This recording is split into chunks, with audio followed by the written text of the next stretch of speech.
Hey, welcome to another episode of the Practical Prospecting Podcast, where we break down previous installments of the Practical Prospecting newsletter to give you better context and better action items to up your cold email game. Today, we're going to cover 132, 5 ways to find your competitors' customers. I can tell you we leverage this quite a bit in our own outbound email in terms of the hook. Hey, we can find who's using your competitors and whether or not they're happy with them.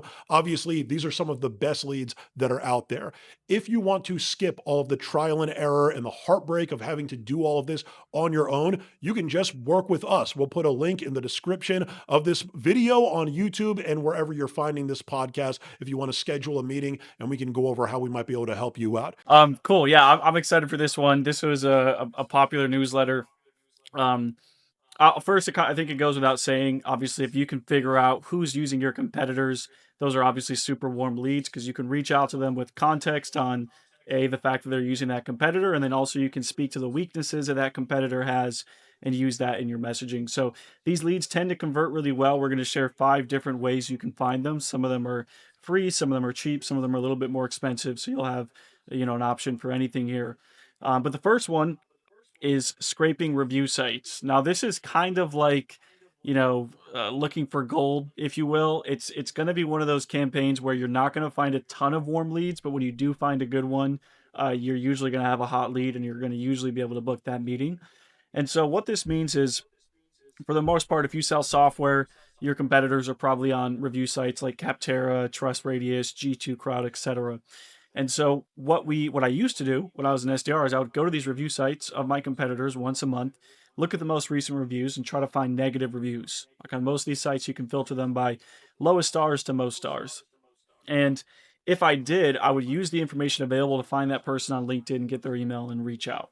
Now, this is super manual, and you can do that the manual method if you want, but we use Appify scrapers, which Appify is essentially a place where you can find scrapers for almost anything.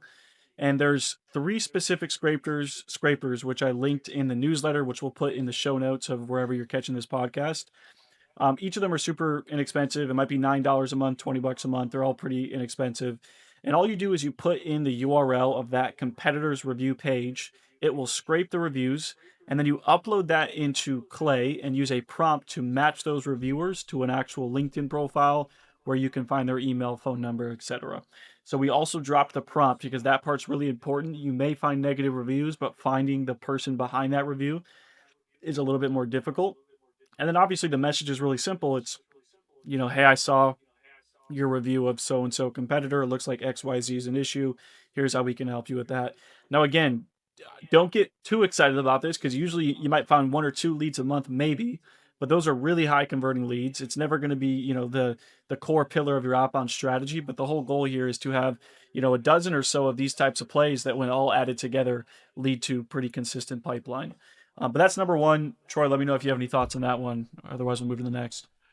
No, I think that's a good way of kind of framing it where like there's 5 different methods on purpose. And we're looking for, when we're doing this for our own clients, like 35 different relevant buying signals that are out there. A large portion of that is the competitor landscape and seeing who's using what particular competitor that's out there. And this helps. It's low volume, but you can imagine if somebody leaves a negative review, which by the way, bad news always travels faster than good news. People aren't usually leaping over a desk to leave a 3.5-star review, but they'll leap over a desk to leave a 1-star review when they're not happy. And when you find those are the people that are more than likely going to be have the most urgency to switch, or at least be the most open to switch because they're not happy with what's going on right now. So it can help. Absolutely. Yeah. Love it. Method 2, man. Let's keep it moving. Good stuff. So method 2 is social engagement, which is usually going to be a little bit higher volume of leads, just slightly lower intent, but still high intent regardless. So there's 2 ways to find prospects who are talking about or engaging with your competitors online. The first way is using Trigify. So the URL of the website is trigify.io. They are like $100 or $200 a month, depending on how much volume you're trying to do. But we'll also talk about the free way. Now, Trigify allows you to do a few things.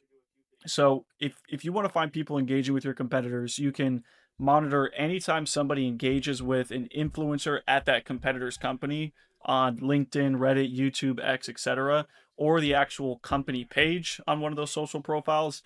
Or you can also monitor based on keywords. So you can say, show me anytime somebody engages with a post on any of these social platforms that has my competitor's name in it. Or if it's on Reddit, you can literally just find the Reddit thread of that competitor if they have their own kind of Reddit page, if you will. So long story short, there's a lot of different ways to use it, but the core way of thinking about it is Trigify allows you to find people engaging with your competitors' pages, people at those competitor companies, or keywords that obviously include your competitor's name. Now that's super valuable because then you can push those directly into Clay, which I talk about in the newsletter in more detail. And from there, you can enrich the prospects with emails, phone numbers. You can pull in context on the posts they were engaging on or the comment they left, and you can use that to personalize your outreach. So I love this play because it usually leads to much higher volume, especially if you have popular competitors or big name competitors where there's a ton of engagement happening on them all the time. You'll even run into those random, LinkedIn posts here or there where they say, we're dissatisfied with so and so competitor. We're looking for a new solution. Like those are always gold. But again, I mean, for most clients, we run this play, so I highly recommend it. Now, the manual way to do it is you can do this straight within LinkedIn. If you go to the search bar, I explain it in more depth in the newsletter, but go to the search bar, enter the job title of the ICP you want to go after. Then you can enter in like their location, their industry, just to filter in your ICP, and then you'll see a button called Followers of. That's where you would ideally put in your competitor's name or the founder and CEO of that competitor, and you can find people who are following your competitors already, which potentially means they're using those competitors or they have some sort of relationship there. So that's a more manual way to do it. I've done it in the past when I was an SDR, but obviously, if you got the money or want to work with us, of course, Trigify is the way to go to do it in a more automated fashion. Wasn't there a little cheat code to that also that we talked about before? I forget, like Oh where yeah, if you, yeah. yeah, that one was hot. We full disclosure, we had to re-record this episode because the audio wasn't good like 2 weeks ago when we tried to do it. Yeah. But I remember you saying this, and I was like, man, that's spicy. You wanna cover that? Yeah, so the method, and it's kind of, I don't know, it's a lot of people do this under the radar, but basically if you use Sales Navigator, there is a feature called Show Me People Who Follow My Company. And if you want to find people who follow your competitors on LinkedIn, you can actually just change on your LinkedIn profile that you work for that competitor. Do it temporarily. Nobody's going to notice. LinkedIn doesn't need you to verify anything most of the time. Sometimes this works, sometimes it doesn't. Then you quickly go to Sales Navigator, click followers of my company, hit refresh, and you'll see everybody who's following that company. You can scrape those leads using a tool like Prospeo, which is a Chrome extension, get all their emails, and then switch your LinkedIn profile back. I used to do this all the time when I was an SDR. I stopped doing it just because it's a little bit sketchy, but if you want to try it, it does work, and it's a much quicker and free way of doing this. So Yeah, we obviously wouldn't recommend it and we would never do it, yeah, but it still works. Really, we're more saying this because LinkedIn should patch it, yeah, right? More than anything, yeah, for exactly. sure.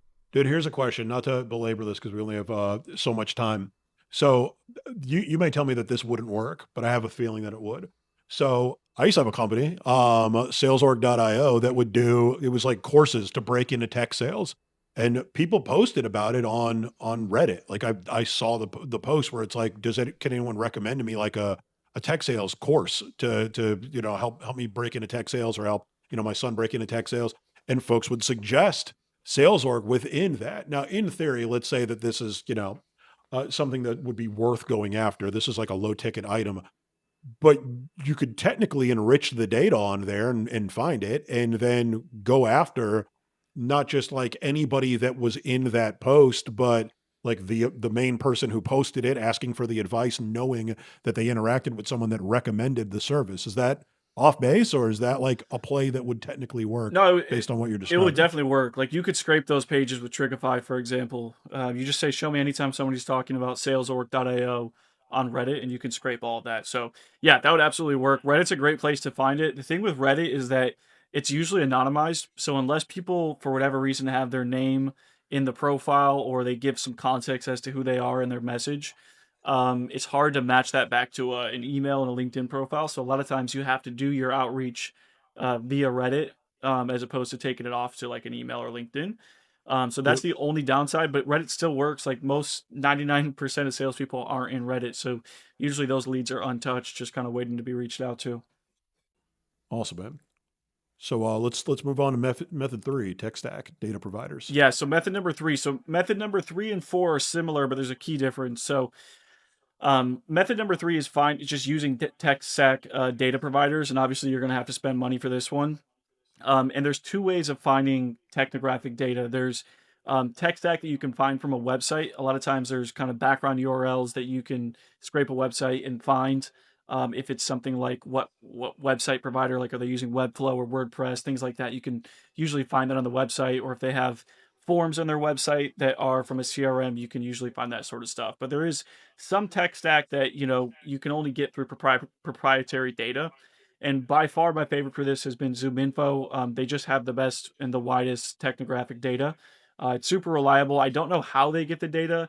I'm sure they have their own methods that aren't disclosed to the public, but they do have this data. There's a bunch of other ones you can use as well: Sixth Sense, Demandbase, Clearbit, Apollo. There's a bunch of these tools out there, but ZoomInfo is the most expensive, but it's the most expensive for a reason. It has the best technographic data. So within ZoomInfo, you can not only see what technology people use, and this sounds like a ZoomInfo ad, by the way. This is not the intention, but it's just the truth.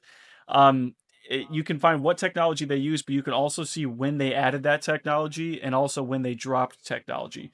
So this is helpful because if you sell into a competitive market where there's like 2 3 year long renewal cycles, you can say, hey, show me all the people that implemented this technology, a year and a half ago or 9 months ago, because they're probably coming up on the renewal.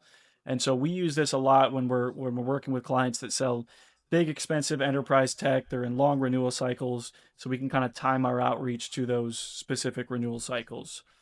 But yeah, we'll talk about the next one, which is web scraping, kind of similar, but this Yep. is this is definitely the hottest one out of all of them, to be honest.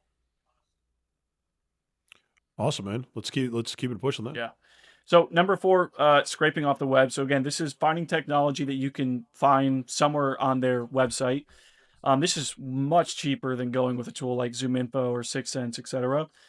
There's a bunch of them out there. The main one we use is BuiltWith. So all you do is go to builtwith.com, search the competitor you're looking for. It'll tell you how many companies they've identified that use that competitor, and then you can download the list. It might be $100 depending on how big the list is, or $20 if it's small. But this one's great. You're gonna find, usually BuiltWith has the best coverage, but there's other ones like What Runs, Similar Tech, HG Insights. There's a few other ones we mentioned in the newsletter, but again, if you got to use any of them, I'd recommend BuiltWith. We do this most of the time when there's like a big name competitor where we know there's like tens of thousands of users, because we can scrape the list in like a couple minutes and then enrich it for contacts and go from there. So highly recommend it. Not much else to say on it. It's just a cheaper and kind of faster way to get that tech data pretty quickly. I'd say just to broaden who that can potentially help. I've gotten emails like this and I've opened them. So I know like when it comes to like a lot of this stuff, it obviously can improve your reply rate as well, but it does game the open rate where someone will like either in the subject line or right in the opening line, they're not bringing up like a competitor or something along those lines, or they're bringing up the fact that I use a particular piece of software or that I use a particular service and they found that. Why would I open that? I just said it's because I already use the service. So it's like, oh, well, that's familiar. What's this about? I already use it and I like it. And I open it up, right? So it doesn't necessarily have to be a competitor. It could be your service works really well with Microsoft 365.